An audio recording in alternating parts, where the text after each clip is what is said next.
Sabe, existe uma pergunta que mais cedo ou mais tarde todo mundo se faz. O que acontece depois da morte? Essa é talvez uma das questões mais antigas de toda a humanidade.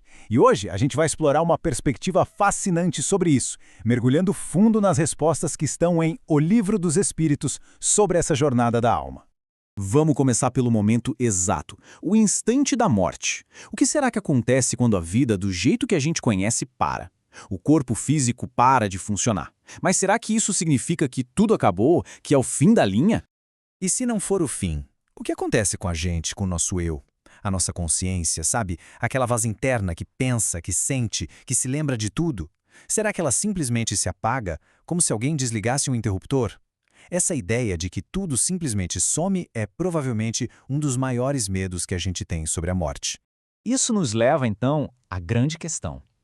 A alma, a nossa essência, ela desaparece no nada? Ou será que existe algum tipo de continuidade? É exatamente esse o grande mistério que a perspectiva de O Livro dos Espíritos tenta nos ajudar a entender. Bom, a primeira parte dessa nossa análise busca dar um novo significado para a morte.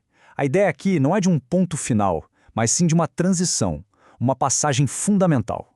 Vamos dar uma olhada em como a questão 1490 aborda isso. A resposta que o livro apresenta é muito direta. A alma volta a ser espírito, volve ao mundo dos espíritos. A palavra-chave aqui, gente, é volta. Isso muda completamente a perspectiva. Não se trata de ir para um lugar desconhecido, mas de um retorno a um estado original, a um lugar de origem. Em outras palavras, a morte aqui é vista como um processo, sabe? Não é um evento único.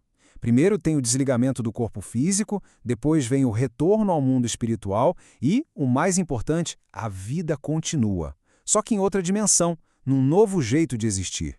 E para a gente conseguir entender melhor essa relação entre o espírito e o corpo, a fonte usa uma metáfora muito boa. A ideia é que o corpo não é quem a gente é de verdade. Ele é, na verdade, um instrumento que a gente usa por um tempo.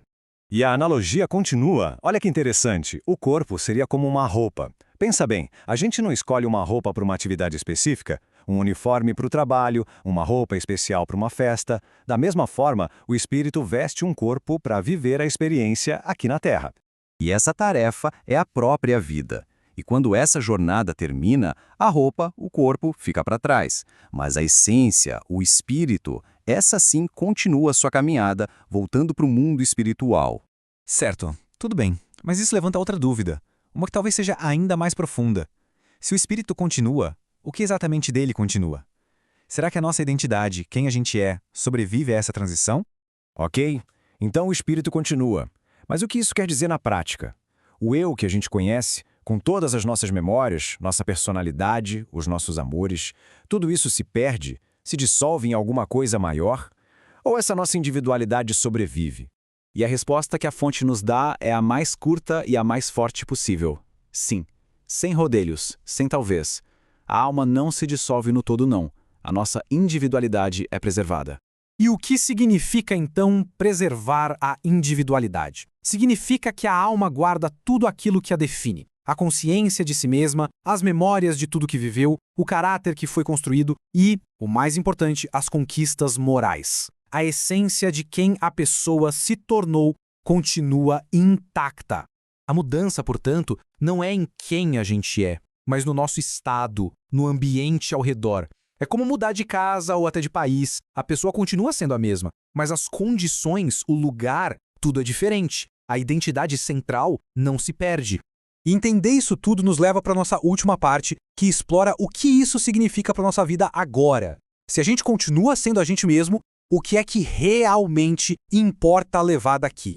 E essa ideia leva a gente para uma reflexão muito forte. Se continuamos a ser nós mesmos depois da morte, então o que a gente leva é exatamente o que a gente está construindo hoje. A morte deixa de ser um ponto final e se torna um espelho de quem somos no presente. E esse slide aqui ilustra esse contraste de um jeito perfeito, né? De um lado, o que é passageiro, bens materiais, títulos, status social, tudo isso fica.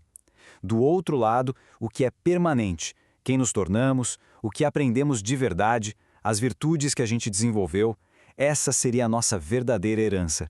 Resumindo tudo, essa perspectiva transforma radicalmente a ideia da morte.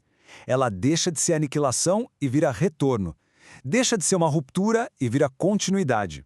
E deixa de ser um desaparecimento para se tornar uma profunda transformação.